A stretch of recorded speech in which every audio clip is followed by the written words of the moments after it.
नमस्कार सर्वांना, मी प्रांजली। 12 नोव्हेंबर 2025 वार बुधवार या दिवशी आलेली आहे कालभैरव जयंती। या व्हिडिओमध्ये मी तुमच्यासोबत अतिशय साध्या व सोप्या पद्धतीने घरच्या घरी कालभैरव जयंती कशी साजरी करावी, कालभैरव भगवानांना घरी नैवेद्य काय दाखवावा, त्या नैवेद्याचं नंतर काय करावं आणि तुमच्या शहरात, तुमच्या गावात आजूबाजूला कुठे कालभैरव भगवानांचं मंदिर असेल तर मंदिरामध्ये जाताना आपण घरून काय साहित्य घेऊन जावं, घरून जाताना कालभैरव भगवानांसाठी काय नैवेद्य घेऊन जायचं आहे, या दिवशी सेवा काय करायची आहे आणि सर्वात महत्त्वाचं कालभैरव भगवानांचा मंत्र, त्यांची आरती, अशी सगळी माहिती या व्हिडिओमध्ये मी तुमच्यासोबत शेअर करणार आहे। कालभैरवांना पृथ्वी, जल, अग्नी, वायू आणि आकाश या पंचभूतांचा नायक म्हणून गणलं जातं। कालभैरवांच्या जन्माबाबत प्राकट्य शिवपुराणात एक महत्त्वपूर्ण कथा सांगितली जाते। कालभैरवांच्या रूपाकडे क्रोध, शक्ती आणि न्यायाचं प्रतीक म्हणून बघितलं जातं। एकदा ब्रह्मा, विष्णू आणि महेश यांच्यात सृष्टीतील सर्वोच्च देवता कोण यावरून वाद झाला। सर्व देवता यात सहभागी झाले होते। तेव्हा सर्वांसमोर भगवान ब्रह्मांनी 5व्या मुखाने सृष्टीचा रचयिता असं सांगत सर्वोच्च असल्याचा दावा केला।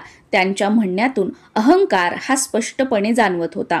तेव्हा भगवान शिवशंकरांनी त्यांना नम्रपणे अहंकाराचा त्याग करण्याचा सल्ला दिला, पण ब्रह्मदेवांनी त्यांच्या सल्ल्याकडे दुर्लक्ष केलं आणि भगवान शिवाचा अपमान केला। भगवान शिवशंकरांना हा अपमान सहन झाला नाही आणि त्यांनी एक उग्र रूप धारण केलं। या रूपालाच आपण कालभैरव म्हणून पूजत असतो। कालभैरवांच्या हातात त्रिशूळ आणि कमंडलू होतं, तसंच गळ्यात नरमुंडची माळ होती। त्यांची ही उत्पत्ती सृष्टीच्या संतुलन आणि न्यायासाठी स्थापित झाली होती।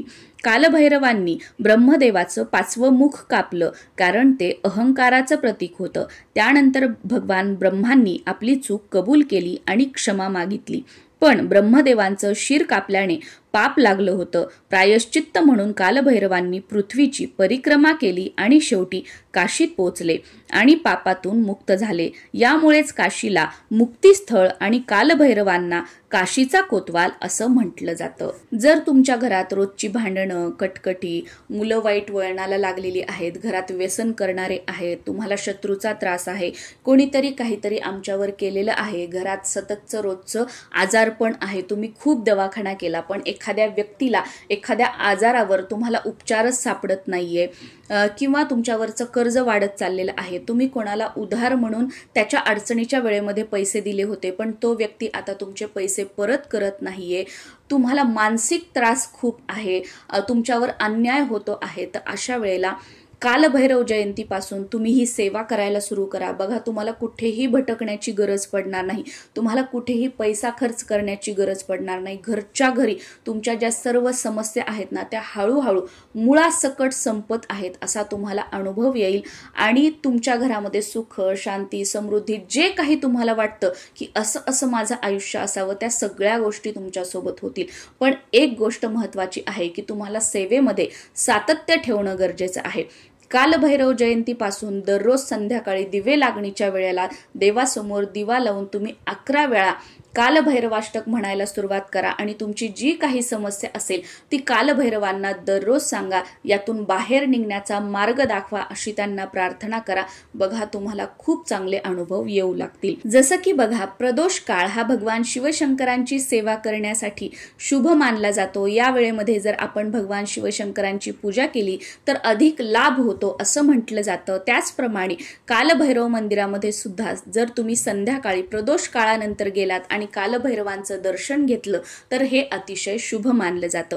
त्यामुळे जर तुम्हाला शक्य झालं तर कालभैरव जयंतीच्या दिवशी संध्याकाळी मंदिरात जाण्याचा प्रयत्न करा। कालभैरव मंदिरामध्ये जाताना या दिवशी कालभैरव भगवानांना वांग्याचं भरीत, पातीचा कांदा, लिंबू आणि भाकरीचा नैवेद्य दाखवला जातो। तर हा नैवेद्य आपल्याला सोबत घेऊन जायचा आहे। पण हे जर तुम्हाला शक्य नसेल तर तुम्ही नारळ आणि खडीसाखर घेऊन गेले आणि तिथे कालभैरव मंदिरामध्ये अर्पण केलं तरी सुद्धा चालू शकतं। शकतं. किंवा या दिवशी कालभैरव भगवानांना जिलेबी इमारतीचा सुद्धा नैवेद्य दाखवला जातो, तर जिलेबी जरी तुम्ही अर्पण केली तरी सुद्धा चालेल. त्याचबरोबर या दिवशी काळे उडीद सुद्धा कालभैरव मंदिरामध्ये मुठभर काळे उडीद आवर्जून अर्पण करायचे आहेत. हे सर्व जरी तुम्ही अर्पण केलं तरी सुद्धा चालेल किंवा यापैकी कोणतीही एक वस्तू, एखादा पदार्थ या दिवशी तुम्ही आवर्जून कालभैरव मंदिरामध्ये अर्पण करायचं आहे. त्याचबरोबर काळा कुत्रा हे कालभैरव भगवानांचं वाहन आहे, त्यामुळे या दिवशी आवर्जून काळ्या कुत्र्याला जर तुम्हाला भाकरी खाऊ घालणं शक्य झालं तर ती आवर्जून खाऊ घाला. किंवा तुमच्या घरामध्ये जोही काही तुम्ही ताजा स्वयंपाक बनवलेला असेल तो आवर्जून जर तुम्हाला काळा कुत्रा दिसला तर त्याला अन्न खाऊ घाला आणि त्याला पिण्यासाठी पाणी द्या. आणि कालभैरवांचं स्वरूप म्हणून त्या कुत्र्याला नमस्कार तुम्ही करू शकता. तुमच्या घराच्या जवळपास जर कुठे कालभैरव मंदिर नसेल तर घरच्या घरी सुद्धा तुम्ही ही जयंती साजरी करू शकता. कालभैरव भगवान हे शिवशंकरांचंच एक रूप आहे आणि आपल्या प्रत्येकाच्या देवघरामध्ये शिवलिंग तर असतंच असतं. मग या दिवशी सकाळी देवपूजा करताना शिवलिंगावरती आपल्याला अभिषेक करायचा आहे. सुरुवातीला स्वच्छ पाण्याने, त्यानंतर पंचामृताने आणि परत स्वच्छ पाण्याने. आणि भगवान शिवशंकरांना म्हणजे शिवलिंगालाच कालभैरव भगवान मानून त्यांना आपल्याला बाजरीची भाकरी, लिंबू, पातीचा कांदा आणि वांग्याचं भरीत याचा नैवेद्य दाखवायचा आहे. आता हा नैवेद्य जर तुम्हाला तुमच्या घराच्या आजूबाजूला कुठे काळं कुत्रं मिळालं तर त्या काळ्या कुत्र्याला तुम्ही खाऊ घालू शकता, कारण काळं कुत्रं हे कालभैरव भगवानांचं वाहन आहे. पण समजा तुम्हाला काळं कुत्रं मिळालं नाही, कोणतंही एखादं कुत्रं तुमच्या दारामध्ये आलं, तुमच्या आजूबाजूला कुठे असेल तर त्याला तुम्ही हा नैवेद्य खाऊ घातला तरी सुद्धा चालतो. पण बरेच जण हा नैवेद्य स्वतः घरामध्ये प्रसाद म्हणून खातात, तर तुम्ही तसं करत असाल तर तसंही करू शकता, काही हरकत नाही. आणि या दिवशी आवर्जून संध्याकाळी दिवे लागणीच्या वेळेला देवघरासमोर दिवा लावायचा आहे आणि 11 वेळा कालभैरवाष्टकचं पठण करायचं आहे. तुम्हाला जर 11 वेळा कालभैरवाष्टक पठण करायचं असेल तर 10 वेळा फक्त 1 ते 8 ओव्या वाचायच्या आहेत, कारण 9व्या ओवीपासून फलश्रुती सुरू होते. म्हणजे 10 वेळेला तुम्हाला पहिल्या ओवीपासून 8व्या ओवीपर्यंत वाचायचं आहे आणि 11व्या वेळेला फलश्रुती सहित आपल्याला संपूर्ण कालभैरवाष्टक म्हणायचं आहे. त्यामुळे 11 वेळा म्हणायचं असेल तर खूप वेळ लागतो, मग मी कसं म्हणू, असं अजिबात नाही. खूप कमी वेळ तुम्हाला लागतो. आणि जर तुम्हाला कालभैरवाष्टक म्हणता येत नसेल तर या दिवशी आवर्जून संध्याकाळी प्रदोष काळामध्ये देवघरात दिवा लावल्यानंतर तुमच्या टीव्हीवर, मोबाईलवर तुम्ही कालभैरवाष्टक लावून ठेवा आणि 11 वेळा ते आवर्जून ऐका. आणि या दिवसापासून दररोज तुम्हाला जर म्हणणं शक्य नसेल, तुम्ही सकाळ आणि संध्याकाळ आपल्या घरामध्ये कालभैरवाष्टक लावलं आणि ते सकाळ संध्याकाळ ऐकलं तरी सुद्धा तुमच्या घरातील जी काही निगेटिव्हिटी आहे ती हळूहळू दूर होत आहे. घरात प्रसन्नता, शांतता, आपल्या घरातील मंडळींच्या वागण्यात, बोलण्यात सौम्यता आलेली आहे, असा काही दिवसातच तुम्हाला अनुभव येऊ लागेल. आपल्या चॅनलवर मी कालभैरवाष्टक 11 वेळा अपलोड केलेलं आहे आणि हो, हे विदाऊट म्युझिक आहे, त्यामुळे ऐकण्यासाठी कंटाळवाणं सुद्धा तुम्हाला वाटणार नाही.